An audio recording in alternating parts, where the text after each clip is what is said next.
समाजवादी धर्मनिरपेक्ष लोकशाही गणराज्य घडवण्याचा व त्याच्या सर्व नागरिकास सामाजिक आर्थिक व राजनैतिक न्याय विचार अभिव्यक्ती विश्वास श्रद्धा व उपासना यांचे स्वातंत्र्य दर्जाची व संधीची समानता निश्चितपणे प्राप्त करून देण्याचा आणि त्या सर्वांमध्ये व्यक्तीची प्रतिष्ठा व राष्ट्राची एकता आणि एकात्मता यांचे आश्वासन देणारी बंधुता प्रवर्धित करण्याचा संकल्पपूर्वक निर्धार करून आमच्या संविधान सभेत आज दिनांक 26 नोव्हेंबर 1949 रोजी याद्वारे हे संविधान अंगीकृत आणि अधिनियमित करून स्वतः प्रत अर्पण करत आहोत. हात नीचे. डॉक्टर बाबासाहेब आंबेडकर यांच्या बहुआयामी व्यक्तिमत्वाने आणि बहुक्षेत्रीय कार्याने भारतीय माणसाच्या जीवनाच्या विविध क्षेत्रात संधीचा उदय झाला. माणसाला माणुसकीने वागवले गेले पाहिजे यासाठी त्यांनी अनेक लढे उभारले. दलित, शोषित, स्त्रिया, शेतकरी, कामगार, भटके विमुक्त, बलुतेदार यांच्या हक्कासाठी त्यांनी वेळोवेळी बुद्धी कौशल्याचा वापर करून लढा दिलेला आहे.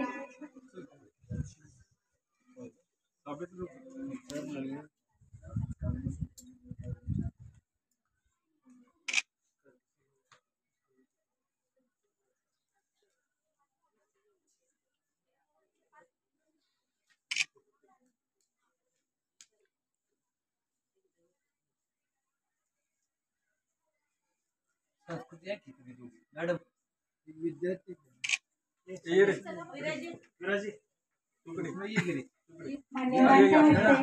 डॉक्टर बाबासाहेब आंबेडकर त्यांच्या प्रतिमेचं पूजन होत आहे.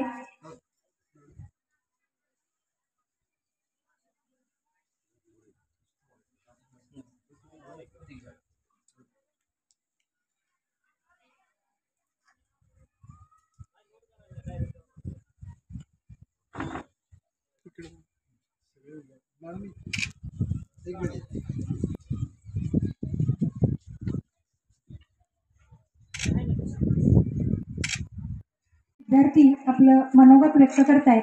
प्रथम मधुरा लाड, 10वी क.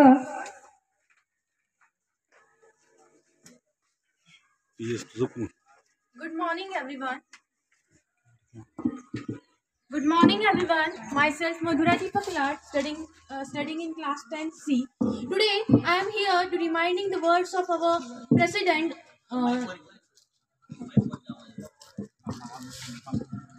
Deepak Lad. Today, I am here to reminding the words of our President, Srimati Draupadi Murmu, and she said in a convocation that Dr. Bhimrao Ambedkar is like God for me.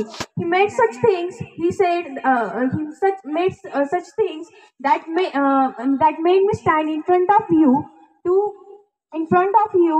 say in the position today I am. So what exactly Dr. Bhimrao Ambedkar do for us, which our president was talking about?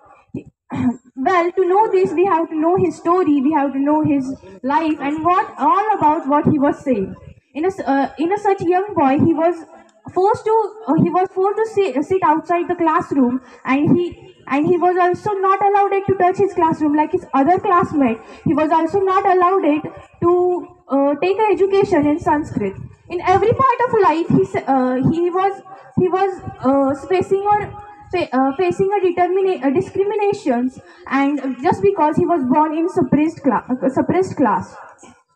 He was born in suppressed class, and but these all things did not deter him from his goal. his goal to make every Indian woman safe, and his goal to propel India into his goal to propel India into the future, which is guaranteed of the social and social equality and social justice. He was a man. He was a man he was a boy who was walking outside the class with the gunny bag and slate. Later years, he became a man who was walking around, walking in the Parliament Hall with the greatest document in India, that was in the Indian history, that was our Constitution. Since it has been half of the century, he has been gone, but we have remembered his teachings and beliefs. At the end of my speech, I thanks to Pakde ma'am to give me opportunity to express my thoughts. Thank you. दृष्ट काळाने भीमरायांची प्राण चौथी चोरली. दृष्ट काळाने भीमरायांची प्राण चौथी चोरली. 6 डिसेंबर 56 साली वेद कशी ती हेरली. दृष्ट काळाने भीमरायांची प्राण चौथी चोरली. दृष्ट काळाने भीमरायांची प्राण चौथी चोरली.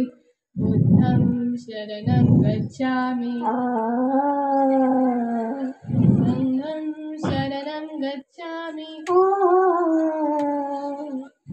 बुद्धं शरणं गच्छामि. दपून बसला होता काळ कसा वरती. देशोदेशी वार्ता पसरला विसरून गेली ही धरती. देशोदेशी वार्ता पसरला हदरून गेली ही धरती. टपून बसला होता काळ कसा महापुरुषावरती. देशोदेशी वार्ता पसरला विसरून गेली ही धरती. 6 डिसेंबर 56 साली वेद कशी ती हेरली. दृष्ट काळाने भीमरायांची प्राण चौथी चोरली. दृष्ट काळाने भीमरायांची प्राण चौथी चोरली. मान्यवर सर्व शिक्षक, शिक्षकेतर कर्मचारी आणि इथे जमलेल्या माझ्या तमाम विद्यार्थी मित्र बंधू भगिनींनो, नमस्कार. मी विराज माळी. आज तुम्हाला माहीत आहे डॉक्टर बाबासाहेब आंबेडकर यांचा महापरिनिर्वाण दिन, यांची आज पुण्यतिथी. संपूर्ण भारतात जोरात हे निळं वादळ अतिशय जोरात साजरं केलं जातं.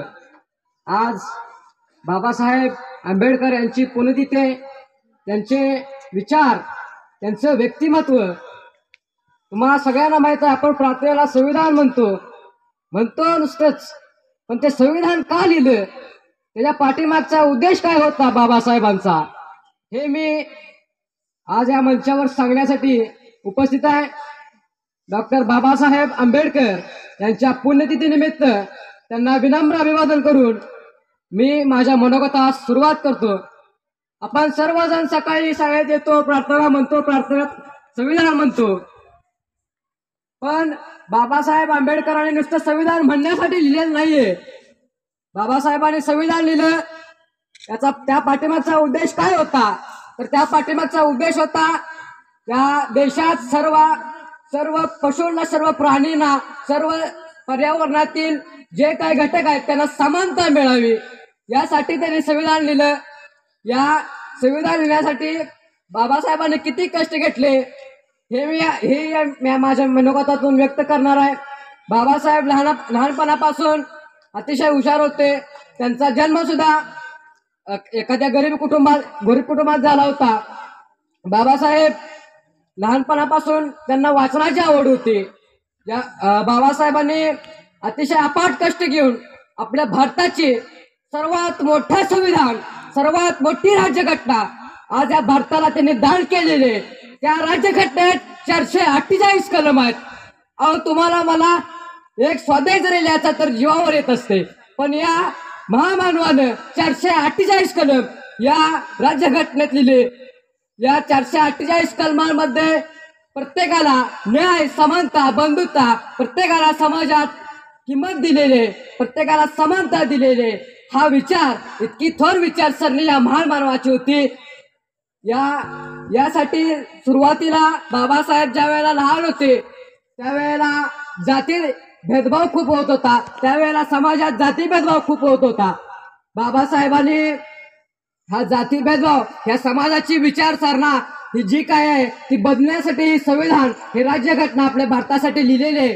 ज्या वेळेला लहानपणापासून बाबासाहेबांना वाचनाची आवड होती, त्यामुळे बाबासाहेबांनी एवढी पुस्तकं वाचलीत की ती पुस्तकं जर आपण एकत्र केली तर सगळ्यात मोठं ग्रंथालय हे तयार होईल. एवढी पुस्तकांचं वाचन बाबासाहेबांनी लिहिलं. बाबासाहेबांना अपाट बुद्धिमत्ता होती.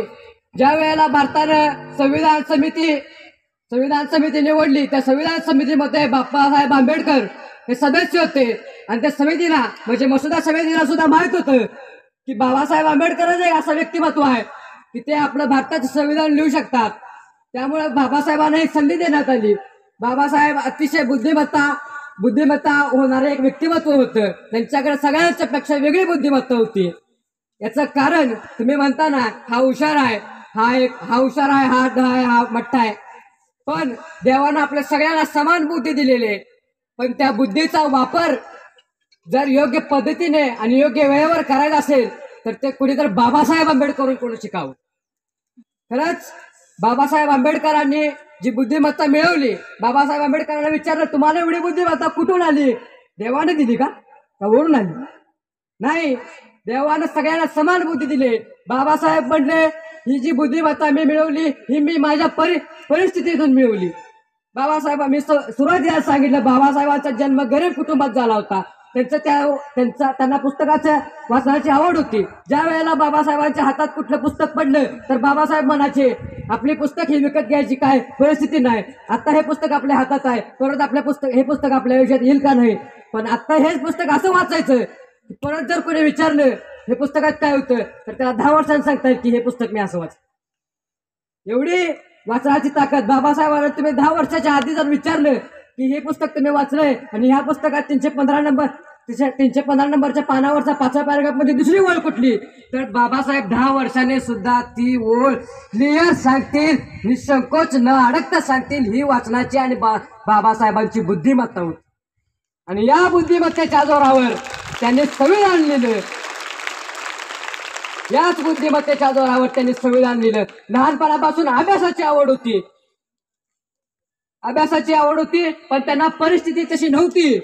ज्या वेळेला बाबासाहेब माझ्या वयाचे होते, मित्रांनो, आपल्या आयुष्यात जर आपल्याला मोठं व्हायचं असेल तर आपल्या आई वडिलांची खूप मोठा उपकार आपल्यावर असतात. आपल्या शिक्षणासाठी आपले आई वडील किती धडपड करत असतात हे आपल्याला सुद्धा माहित नसते.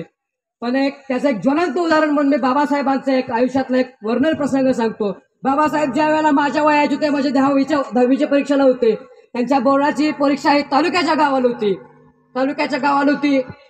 पण बाबासाहेबांचे वडील म्हणजे रामजींच्या मनात विचार आला, बाबासाहेबांची परीक्षा आता तालुक्याच्या गावाला, हे गावात होते राहण्यासाठी, हे गावात असल्यामुळे आता तालुक्याला कसं जायचं.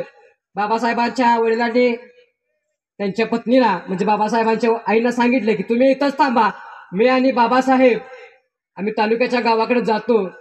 ठरलं आणि तालुक्याच्या गावाला बाबासाहेबांच्या परीक्षेसाठी फक्त बाबासाहेबांचे वडील आणि बाबासाहेब सोबत गेले. 6 दिवस परीक्षा होती.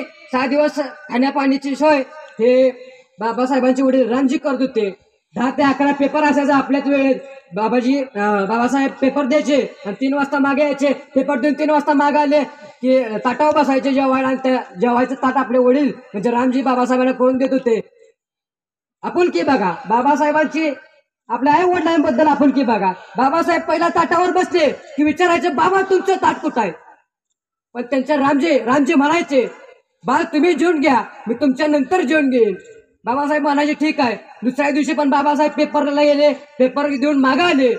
पेपर देऊन आले पण तीच क्रिया घडली. रामजीने बाबासाहेबांसाठी ताट केलं, ताटावर बसले. परत तोच प्रश्न बाबासाहेबांनी विचारला, बाबा तुमचं ताट कुठं आहे? रामजी परत म्हणले, बाबासाहेब तुम्ही नंतर जेवून घ्या, मी तुमच्या मागून जेवीन. तिसरा दिवस पण तसाच. पेपर दिवशी गेले, जाऊन मागाले, ताटावर बसले, तोच प्रश्न विचारला, बाबा तुमचं ताट कुठं आहे? रामजीने परत तेच उत्तर दिलं, तुम्ही जेवून घ्या, मी मागून जेईन. आता चौथा दिवस बघा, मी जे सांगतो ते व्यवस्थित काळजीपूर्वक आहे का. चौथ्या दिवशी पेपरला जाऊन आले, बाबासाहेब ताटावर बसले. बाबासाहेबांचा विचार मनामध्ये आला, अरे माझा बाप मी 3 दिवस झाले विचारतोय, बाबा तुम्ही जेवणार का नाही, तुम्ही जेवणार का नाही. रामजी म्हणतात तुझ्या मागणं जेवतो, पण मी जेवल्यावर बुटीमध्ये एक भाकरी शिल्लक राहत नाही. माझा बाप खातो काय, माझा बाप खातो काय. मग बाबासाहेबांनी विचारलं, बाबा तुम्हाला माझ्याबरोबर जेवायचं नाही का? मग रामजी म्हणले, अरे तसं काय नाही, मला तुझ्या एका भाकरीनं पोट भागणार नाही. तू ज्या वेळेला समाजात जाशील आणि समाजात तुझं स्वतःचं व्यक्तिमत्व निर्माण करशील, माझं आई वडिलांचं, तुझ्या आई बाबाचं नाव ज्या वेळेला मोठं करशील, त्यावेळेला एक ही अन्नाचा तुकडा न खाता माझं पोट भरेल.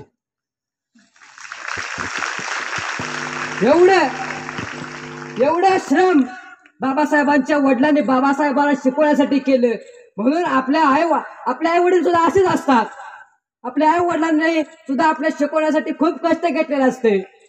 त्यांचे उपकार आपल्यावर असतात. बाबासाहेबांनी त्या उपकाराची परतफेड केली आणि जगातलं सर्वात मोठं भारताचं संविधान त्यांनी त्यांच्या बुद्धिमत्तेच्या जोरावर मिळवलं. हे लक्षात घ्या, ही बुद्धिमत्ता होती. अहो बाबा, आपण आयुष्यात डिग्री घेणार आहे, एखादा मुलगा डिग्रीला ऍडमिशन टाकतो, हौसेनं टाकतो, पण डिग्री दुसऱ्या तिसऱ्या वर्षी गेली की डिग्रीला ते मुलगा म्हणते यार कधी संपते माग पिढा आणि कधी मिळते मला ते डिग्री सर्टिफिकेट कधी मिळते. पण बाबासाहेब एक असं व्यक्तिमत्व होतं, एक अशी बुद्धिमत्ता होती की उभ्या आयुष्यात बाबासाहेबांनी 32 डिग्र्या घेतल्या होत्या. किती डिग्र्या घेतल्या होत्या? 32 डिग्र्या. 32 डिग्र्या त्यांनी घेतल्या होत्या. हे कुठल्याही सर्वसामान्य माणसाचं काम नाही. 32 डिग्र्या त्यांनी घेतल्या आणि समाजाला दाखवून दिलं, मी भीमराव आंबेडकर या भारताचं संविधान लिहितोय. माझ्या विचारावर, माझ्या या राज्यघटनेवर अतिशय आज या माझ्या राज्यघटनेवर हा भारत देश चालतोय. मला सांगा, जो माणूस भारताची राज्यघटना लिहू शकतो, संविधान लिहू शकतो, तोच माणूस भारताचा पंतप्रधान किंवा राष्ट्रपती का होऊ शकत नाही? याचं कारण असेल की त्यावेळेला होणारा जाती भेदभाव जाऊ दे, त्याच्यावर काय बोलायला नको. पण संविधान एक असं आहे की जे संविधान बाबासाहेबांनी लिहिले त्या संविधानामध्ये स्वतंत्र भारतातील राहणाऱ्या प्रत्येक व्यक्तीला न्याय, बंधू, समानता, सर्व स्वातंत्र्य, प्रत्येक गोष्टीचं स्वातंत्र्य दिलेलं आहे. आणि अशाच या महामानवाला माझा तिवार मानाचा मुजरा आहे. खरं तर संविधानावर खूप काही सांगण्यासारखं आहे, पण मला दिलेली वेळेचं भान ठेवून मी बाबासाहेबांच्या पुण्यतिथीला विनम्र अभिवादन करतो आणि माझं थोडक्यात मनोगत या ठिकाणी थांबवतो. जय हिंद, जय महाराष्ट्र. होण्याचे महान कार्य केले. त्यांना भारतीय राज्यघटनेचे शिल्पकार म्हटले जाते. अशा या महामानवाचं 6 डिसेंबर 1996 रोजी महापरिनिर्वाण झाले. शेवटी मी एवढेच म्हणेन की दलितांचे तुम्ही तलवार घेऊन गेलात. प्रशालेच्या प्रांगणामध्ये स्वातंत्र्य लढ्यातील 2 महान व्यक्ती की ज्यांची कीर्ती जगाने अनुभवली आणि जग आज सुद्धा अनुभवतोय, अशा या 2 व्यक्तींची आज आपल्या समोर आपण एक त्यांचं स्मरण करतोय. कारण माणसाचा जीवनरूपी प्रवास जरी जन्मानंतर सुरू होत असला तरी कर्मरूपी प्रवास जो काही असतो तो खऱ्या अर्थाने जन्मापासून सुरू होतो. आणि जन्मापासून सुरू झालेल्या कर्मरूपी प्रवासामध्ये या 2 महाविभूतींनी आपल्या या देशासाठी आणि जगासाठी खूप मोठं मोलाचं योगदान दिलेलं आहे. याच्यामध्ये आपण त्यांच्या जन्मतारखेनुसार जर बघितलं तर डॉक्टर बाबासाहेब आंबेडकर यांचा जन्म 14 एप्रिल 1891 आणि त्यानंतर दुसरी एक स्वातंत्र्य लढ्यातील एक प्रमुख व्यक्ती की ज्यांच्यामुळे संपूर्ण महाराष्ट्र हादरून उठला आणि त्याची नोंद देश पातळीवर घेतली गेली असे क्रांतिसिंह नाना पाटील यांचा जन्म 3 ऑगस्ट 1900 रोजी. या 2 महान क्रांतिकारकांचं महान आणि उंच विचार मूल्यांची जपणूक करणारे हे जे काही नेते होते, या नेत्यांबद्दल आज मी तुम्हाला थोडक्यात माहिती सांगणार आहे. प्रथम दोघांच्याही पवित्र स्मृतीस मनापासून अभिवादन करतो आणि त्यांच्या जीवनचरित्र थोडक्यात उलगडण्याचा प्रयत्न करतो. डॉक्टर आंबेडकर यांच्या जीवनातील एक छोटासा प्रसंग मी तुम्हाला सांगतोय की डॉक्टर आंबेडकर यांचा जन्म मध्य प्रदेशमधील मऊ या छावणीमध्ये ब्रिटिश काळात सैन्याची जी काही छावणी होती, या छावणीमध्ये त्यांचे वडील जे काही सुभेदार होते लष्करात, त्यांच्या पोटी ते जन्माला आलेले आहेत आणि जवळपास 6 वर्ष ते त्या ठिकाणी राहिलेत. त्यानंतर त्यांचे वडील सेवानिवृत्त झाल्यानंतर सातारा जिल्ह्यातील कोरेगाव या ठिकाणी आलेत आणि त्यांचं पुढील शिक्षण हे सातारा जिल्ह्यातील कोरेगाव या ठिकाणी झालेलं आहे. त्या काळात म्हणजे 18व्या शतकाचा हा उत्तरार्ध आणि 19व्या शतकाचा हा पूर्वार्ध, या काळामध्ये आपल्या या देशामध्ये ब्रिटिशांचं राज्य होतं. ब्रिटिश हे खरोखर आपले त्या काळात वैरी होते किंवा दुश्मन होते आपण असं म्हणतोय, पण खऱ्या अर्थाने माणूस केव्हा खंगतो किंवा माणूस केव्हा संपतो, ज्यावेळेस आपल्याच घरातील दुश्मन तयार होतात, आपल्याच घरातील लोक आपलं खच्चीकरण करतात, त्यावेळेस खऱ्या अर्थाने माणूस त्याचं स्वतःचं खच्चीकरण होत असतं. पण या माणसाला दुहेरी अवस्थेमध्ये आपल्या स्वतःचं कर्तृत्व सिद्ध करायचं होतं. एकीकडे आपल्याच लोकांशी, आपल्याच समाजाशी भांडायचं होतं आणि दुसरीकडे ब्रिटिशांशी सुद्धा संघर्ष करायचा होता. अशा काळात एक लहान विद्यार्थी, तुमच्यासारखा लहान विद्यार्थी, अतिशय हुशार, डॉक्टर आंबेडकर ज्यावेळेस साधारणतः 8वी ते 9वीत असतील, त्यावेळेस गणिताचा तास होता आणि त्या गणिताच्या तासाला त्यांना वर्गात बसू दिलं जात नव्हतं, वेळ प्रसंगी बाहेर बसवलं जात होतं किंवा शेवटी बसवलं जात होतं. अशा वेळेस एखादा शिक्षक मध्येच प्रश्न विचारायचा आणि त्या कठीण प्रश्नाचं उत्तर सुद्धा डॉक्टर आंबेडकर हात वरती केला म्हणजे ते उत्तर सांगायचे. मग गणित म्हणजे हा प्रॅक्टिकलचा विषय. एका विद्यार्थ्याला सांगितलं की बाळ हे फळ्यावरचं गणित तू सोडून दाखव, त्याला ते जमलं नाही. मग डॉक्टर आंबेडकरांना सांगितलं तुम्हाला येतं का? हो येतं. तर त्यांना फळ्यापर्यंत जाण्यासाठी सुद्धा त्या काळातल्या शिक्षकांनी या जातीय व्यवस्थेमुळे नकार दिलेला होता आणि त्या फळ्याच्या मागे जो काही डबे ठेवण्याची जागा होती, त्या डब्याचा स्पर्श फळ्याला होईल आणि फळ्याचा स्पर्श खडूला होईल आणि तो खडू बाटला जाईल, ही मानसिक विकृती त्या काळात होती. आणि अशा वेळेस एका शिक्षकांनी धाडस करून त्या विद्यार्थ्याला सांगितलं की तू हे गणित सोडून दाखव. त्या विद्यार्थ्याने ताबडतोब ते गणित सोडून दाखवलं आणि डॉक्टर बाबासाहेब आंबेडकर यांनी त्यांची गणितातली जी काही उपयोगिता होती ती त्या ठिकाणी सिद्ध करून दाखवली आणि सगळ्या विद्यार्थ्यांना आश्चर्याचा धक्का बसला की ज्याला आपण शेवटच्या बाकावर बसवतो तो विद्यार्थी जर एवढं चांगलं गणित सोडवत असेल तर ह्या निष्पाप विद्यार्थ्यांच्या मनात एक विचार आला की याला शेवटी का बसवत असतील. कारण जन्माला आलेला प्रत्येक विद्यार्थ्याला जात पात धर्म पंथ काही माहीत नसतं, पण आपल्या मनामध्ये जे काही संस्कार केले जातात, आपल्या विचारांवर जे काही आघात केले जातात, त्या आघातातून एखाद्या व्यक्तीचा द्वेष केला जातो. द्वेषातून सुद्धा या माणसाने स्वतःचं आयुष्य घडवलं आणि आपली विद्वत्ता सिद्ध केली. कालांतराने ते मुंबईत पदवी शिक्षणासाठी गेले. त्यांची जी काही शिकण्याची आणि शिक्षणामध्ये त्यांनी जी काही चुणूक दाखवली होती त्याबद्दल त्यांना बडोद्याच्या महाराज सयाजीराव गायकवाड यांनी एक शिष्यवृत्ती सुरू केली होती आणि शिक्षणासाठी प्रोत्साहन दिलेलं होतं. त्यानंतर डॉक्टर आंबेडकरांनी कधीही मागे वळून बघितलं नाही. आता हे सगळं करत असताना आपल्या जीवनामध्ये कोणीतरी आदर्श असला पाहिजे. तर त्यांच्या जीवनातला आदर्श कोण होतं? तर त्यांच्या जीवनातला आदर्श होतं ते तत्वचिंतक समाजसुधारक महात्मा फुले. आणि त्यांच्या घरामध्ये कबीरांचे जे काही दोहे असतील, संत कबीरांची जी काही वाणी होती, त्या वाणीतून समाज सुधारण्याच्या ज्या काही संकल्पना त्यांच्या अध्ययनातून येत होत्या, त्यांचा प्रभाव त्यांच्या मनावर पडत होता. आणि तिसरी गोष्ट म्हणजे गौतम बुद्धांचं चरित्र त्यांनी आत्मसात केलेलं होतं. या 3 महामानवांचं किंवा समाजसुधारकांचं जीवनचरित्र अभ्यासल्यानंतर त्यांची समाजाकडे बघण्याची दृष्टी वेगळी झाली. आणि या समाजामध्ये जर क्रांती करायची असेल तर अभ्यासाशिवाय पर्याय नाही.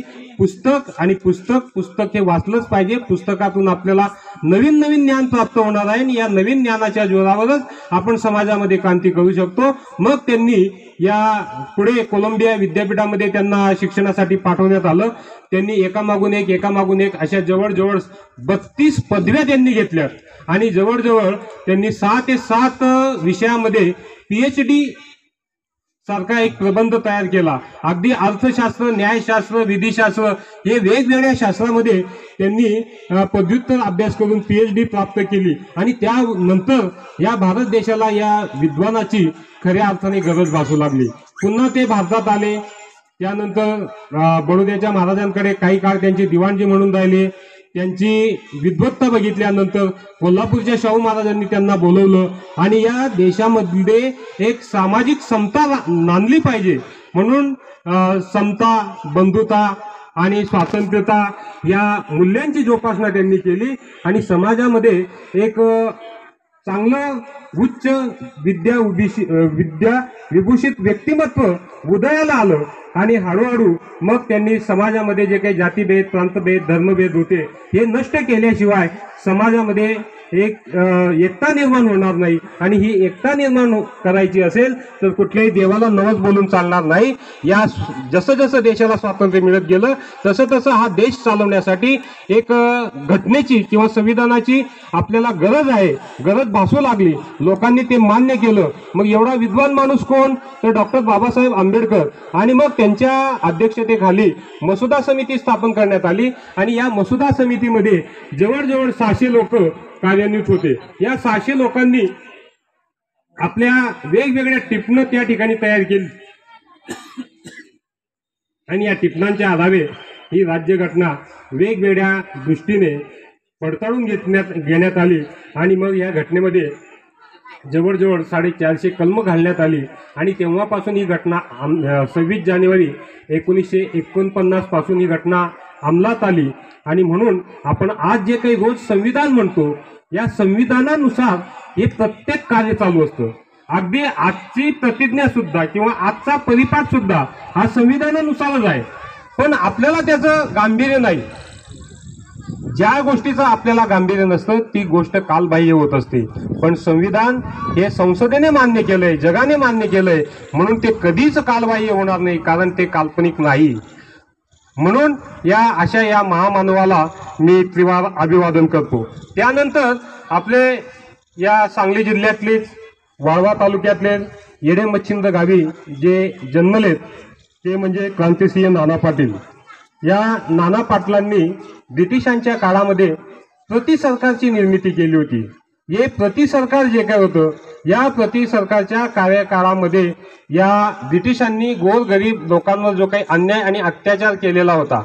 आता ते अन्याय आणि अत्याचार करतच होते. पण आपल्या या देशामध्ये जे काही सावकार होते, वतनदार होते, जमीनदार होते किंवा चोर डाकू लुटारू यांचीही संख्या त्या काळात बढावलेली होती. अशा वेळेस या भागामध्ये पूर्वी सातारा एकच जिल्हा होता, सांगली जिल्हा नव्हता. दक्षिण सातारा आणि उत्तर सातारा असे हे 2 भाग होते. आणि मग क्रांतिसिंह नाना पाटील यांनी या भागातील सर्व जे काही स्त्रियांवर जे काही अन्याय आणि अत्याचार होत होते याच्या विरुद्ध आवाज उठवण्याचं काम केलं आणि त्यासाठी त्यांनी पत्री सरकारची निर्मिती केली. मग गावामध्येच त्या पत्री सरकारचा न्यायनिवाडा केला जायचा. न्यायनिवाडा करत असताना एखादा चोर डाकू लुटारू किंवा एखाद्या महिलेवर अन्याय अत्याचार करणारा सापडला तर त्याला गावाच्या चावडीत आणलं जायचं. त्या ठिकाणी त्याला बेदम मारहाण केली जायची, त्याच्या पायावर पत्री मारली जायची. मग ह्या पत्री मारल्यामुळे लोकांच्या मनामध्ये एक प्रकारचे क्रांतिसिंह नाना पाटलांच्या बद्दल दहशत निर्माण झाली आणि लोकांचं ते पत्री सरकारचं ते प्रति सरकार झालं आणि लोकांचं ते प्रीती सरकार झालं. अशा पद्धतीने या क्रांतिसिंह नाना पाटील यांनी सुद्धा अनेक स्वातंत्र्य सैनिक आपल्या या भागामध्ये आणि महाराष्ट्रामध्ये तयार केलं. क्रांतिसिंह नाना पाटील यांनी जी काही पत्री सरकारची जी काही कामगिरी केली याची दखल त्या काळातले देशाचं नेतृत्व करणारे महात्मा गांधीजी यांनी त्यांची दखल घेतली आणि त्यांना या स्वातंत्र्य लढ्यामध्ये एक सर्वोच्च असा मान सन्मान देण्यात आलेला आहे. अशा या क्रांतिसिंह नाना पाटील यांचा सुद्धा मृत्यू 6 डिसेंबर 1976 रोजी झालेला आहे आणि डॉक्टर बाबासाहेब आंबेडकर यांचा ही मृत्यू 6 डिसेंबर 1956 रोजी झालेला आहे. बघा विद्यार्थी मित्रांनो, एक देशासाठी लढत होता आणि एक देशाला शिस्त लागण्यासाठी देशामध्ये एक चांगलं वातावरण, संविधानाने हा देश चालला पाहिजे, नियमाने हा देश चालला पाहिजे याच्यासाठी धडपडणारा आणि तुमच्या आमच्या समोर आदर्श निर्माण करणारे हे 2 महामानव यांच्या या मृत्यूची सुद्धा तारीख एकच असावी हा सुद्धा एक दैवी संकेत आहे. आणि म्हणूनच या दोन्ही युग पुरुषांचं कार्य आपण कायमस्वरूपी लक्षात ठेवलं पाहिजे आणि आपल्याला इथून पुढे पर्याय नाही. संविधानाशिवाय आपण जगू शकत नाही आणि क्रांतिसिंहांचे विचार अंमलात आणल्याशिवाय आपण लोकांना प्रतिकार करू शकत नाही.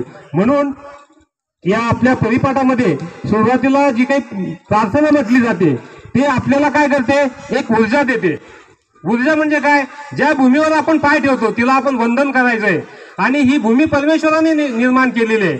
या परमेश्वराचं चिंतन आपल्या अंतरंगात उतरलं पाहिजे आणि म्हणून त्या परमेश्वराला नमन करून आपण आपल्या दिनचर्येला सुरुवात केली पाहिजे.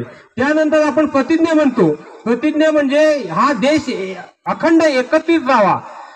सर्व प्रतिज्ञेमधलं जर सुरुवातीचं वाक्य आपण बघितलं की भारत माझा देश आहे आणि सारे भारतीय माझे बांधव आहेत, ही संकल्पना आपल्या मनामध्ये रुजली पाहिजे. त्यानंतर आपण संविधान म्हणतो की संविधान म्हणत असताना आपला देश हा संविधानानं चालतो याची जाणीव आपल्याला असली पाहिजे आणि यासाठी या बालवयामध्ये तुमच्या आमच्या प्रत्येकाच्या मनामध्ये हे संस्कार कधीही पुसले जाऊ नयेत. कितीही आघात झाले तरी राष्ट्रप्रेम, राष्ट्रगीत, संविधान याच्याबद्दलची चिंता तुम्हाला वाटली पाहिजे आणि या संविधानामध्ये उत्तरोत्तर प्रगती झाली पाहिजे. त्याच्याशिवाय देशाचा विकास होऊ शकत नाही. ही संकल्पना दूरदृष्टीने या संविधानामध्ये डॉक्टर आंबेडकरांनी त्या ठिकाणी निर्माण केलेले. अशा या 2 विद्वान माणसांना, ज्ञानी माणसांना आणि संघर्षमय जीवन जगणाऱ्या माणसांना मी मानाचा मुजरा करतो आणि थांबतो. धन्यवाद. विराज, राधा,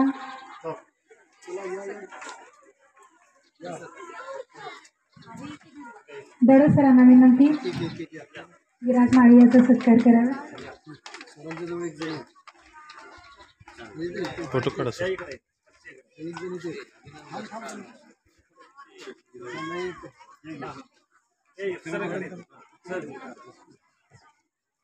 गुरु मॅडम, फाकडे मॅडम सर्व विद्यार्थ्यांचा सत्कार करतायत. योगिता सिसाळ 10वी ड या विद्यार्थिनीची 2024-25 साठी प्रशालेच्या वतीने या विद्यार्थ्यांचे हार्दिक हार्दिक अभिनंदन.